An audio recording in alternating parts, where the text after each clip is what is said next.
पहले तो मैं आपको बताऊंगी कि 10वीं में जो सिलेबस आपका पेपर में आना है वो है एक लेसन हिस्ट्री का है, फर्स्ट चैप्टर है सिविक्स का, फर्स्ट चैप्टर भूगोल का और फर्स्ट और सेकंड चैप्टर है इको का। तो ये 4 लेसन आपके 5 लेसन हो जाएंगे। 5 लेसन आपके पाँच में से आपका जो पेपर है जो होना है वो आएगा। उसमें से ऑप्शन वाले जैसे पहले क्वेश्चन आए थे उसी तरह से ऑप्शन वाले क्वेश्चन आने हैं, तो वो आप अपनी तैयारी अच्छे से करना।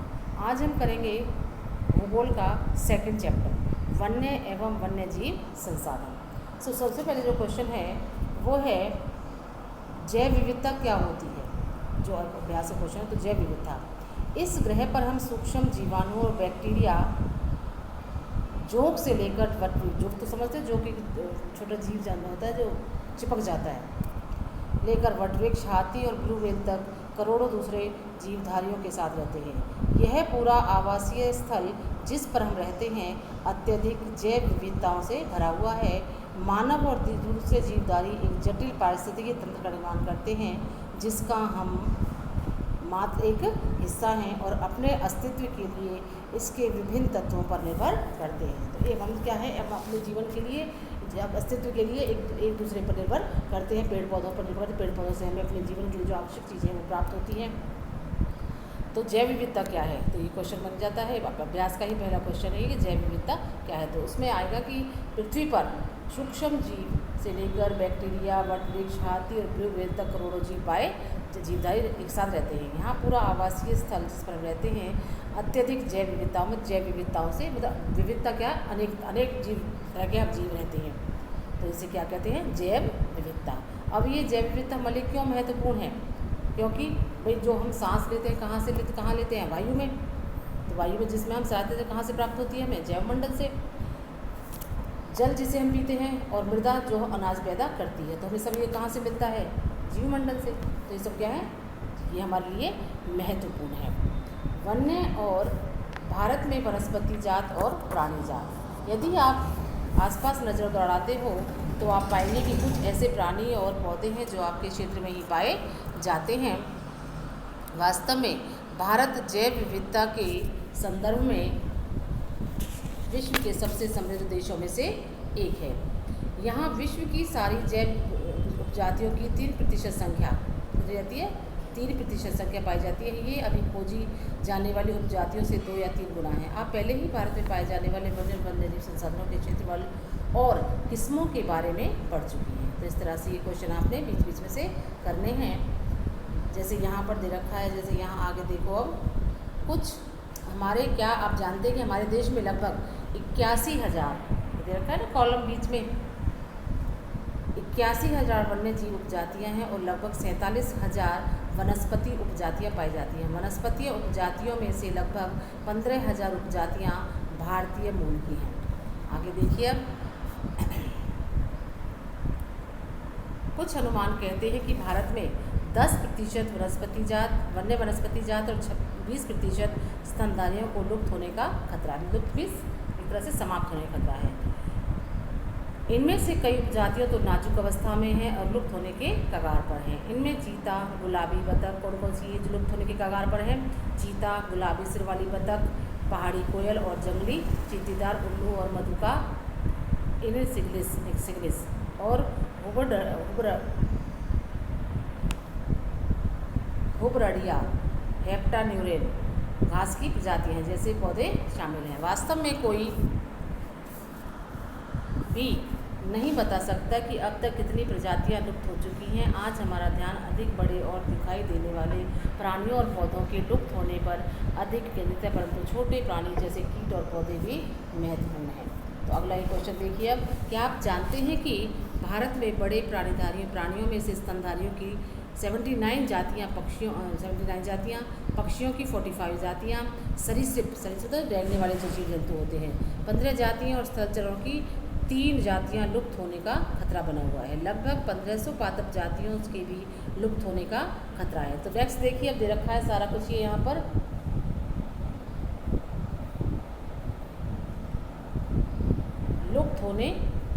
लुप्त होते वन।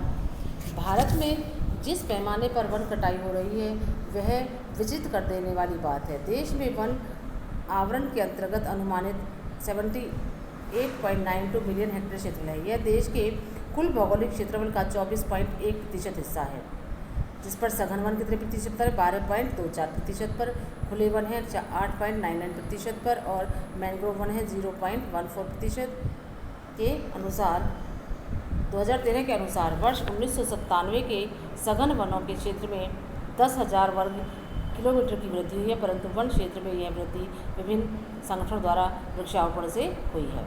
अब हम करेंगे आगे इसका।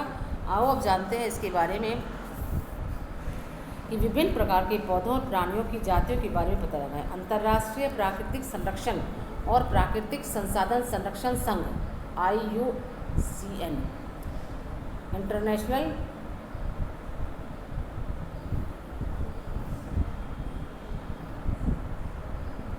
जो भी है ये के अनुसार इनको निम्नलिखित श्रेणियों में विभाजित किया जा सकता है। वो ये जातियाँ कौन कौन सी हैं? सामान्य जातियाँ कौन सी होती है? सामान्य जाति ये वे जातियाँ हैं जिनकी संख्या जीवित रहने के लिए सामान्य मानी जाती है, जैसे पशु, साल, चीड़ और कृंतक, रोडेंट्स इत्यादि। ये कौन सी हैं? सामान्य जातियाँ। दूसरा है संकटग्रस्त जातियाँ। संकटग्रस्त कौन सी जातियाँ होती हैं? ये वे जातियाँ हैं जिनके लुप्त होने का खतरा है। लुप्त मीन्स एक तरह से खत्म होने का ही, समाप्त होने का खतरा है। जिन विषम परिस्थितियों के कारण इनकी संख्या कम हुई है, यदि वे जारी रहती है, विषम जो अनुकूल नहीं है, इनके प्रतिकूल हैं, यदि वे जारी रहती हैं तो इन जातियों का जीवित रहना कठिन है। इनमें कौन कौन सी हैं संकटग्रस्त जातियाँ? काला हिरन, मगरमच्छ, भारतीय जंगली गधा, गेंडा, शेर पूंछ वाला बंदर, संघाई मतलब मणिपुरी हिरन इत्यादि इस प्रकार की जातियों के उदाहरण ये हैं संकटग्रस्त जातियाँ। नेक्स्ट है सुभेद्य जातियाँ। कौन सी होती सुभेद्य जातियाँ? ये वे जातियाँ हैं जिनकी संख्या घट रही है, संख्या कम हो रही है। यदि इनकी संख्या पर विपरीत प्रभाव डालने वाली परिस्थितियाँ नहीं बदली जाती, मतलब इनके अनुकूल नहीं, जो भी अनुकूल नहीं होता है पर्यावरण, तो क्या होगा? तो इनकी संख्या घटती रहती है। तो यह संकटग्रस्त जातियों की श्रेणी में शामिल हो जाएंगे। कौन कौन सी हैं जो संकटग्रस्त सुभेद्य जातियाँ? नीली भेड़, एशियाई हाथी, गंगा नदी की डॉल्फिन इत्यादि इस प्रकार की जातियों के उदाहरण हैं। अगला है दुर्लभ जातियाँ। कौन सी होती दुर्लभ जातियाँ? इन जातियों की संख्या बहुत कम या सुभेद्य है, और यदि इनको प्रभावित करने वाली विषम परिस्थितियाँ नहीं परिवर्तित होती हैं, नहीं बदलती हैं, तो वह संकटग्रस्त जातियों की श्रेणी में आ सकती हैं। अगला है स्थानिक जातियाँ। प्राकृतिक या भौगोलिक सीमाओं से अलग विशेष क्षेत्रों में पाई जाने वाली जातियाँ अंडमानी टील, निकोबारी कबूतर, अंडमानी जंगली सुअर और अरुणाचल के मिथुर इन जातियों के उदाहरण हैं। अगला है लुप्त जातियाँ। ये वे जातियाँ हैं जो इनके रहने के आवासों में खोज करने पर अनुपस्थित पाई गई हैं, मतलब अनुपस्थित वहाँ पर कुछ भी नहीं मिला है जहाँ यह रहती थी।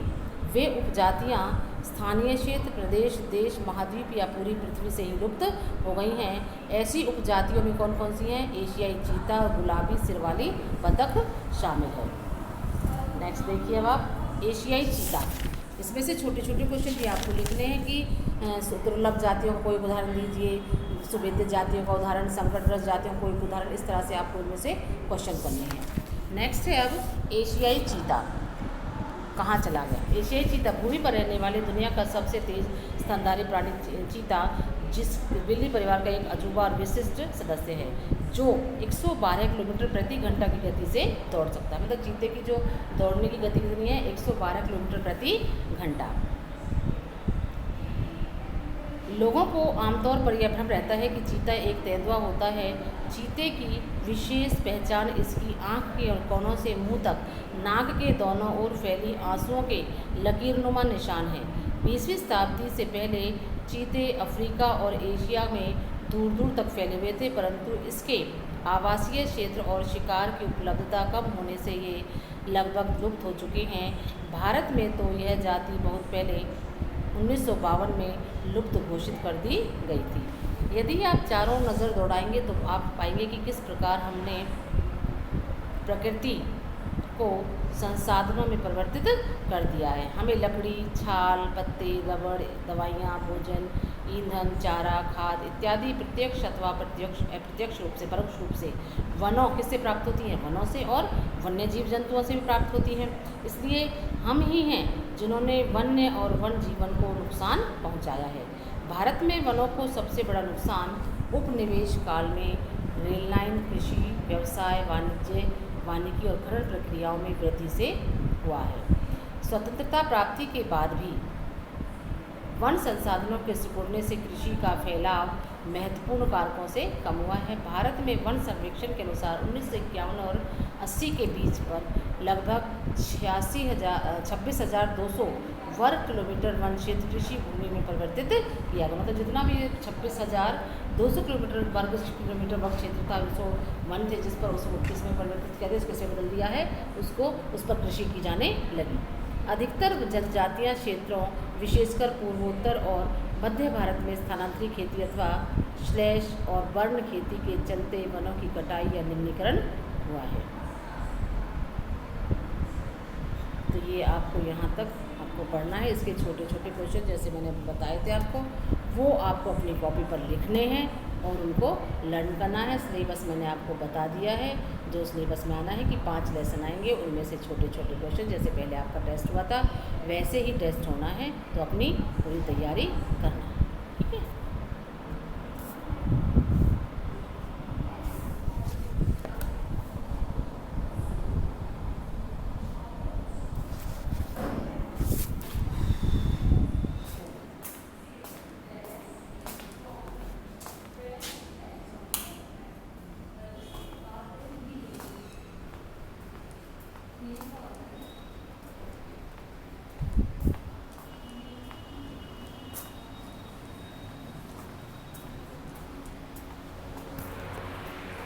ये 10वीं का ऐसे से बोलो।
डालूं?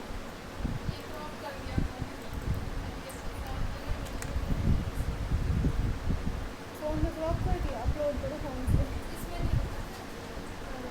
इसमें मैं तो काम करती हूँ, इनकी भी होता है इसमें।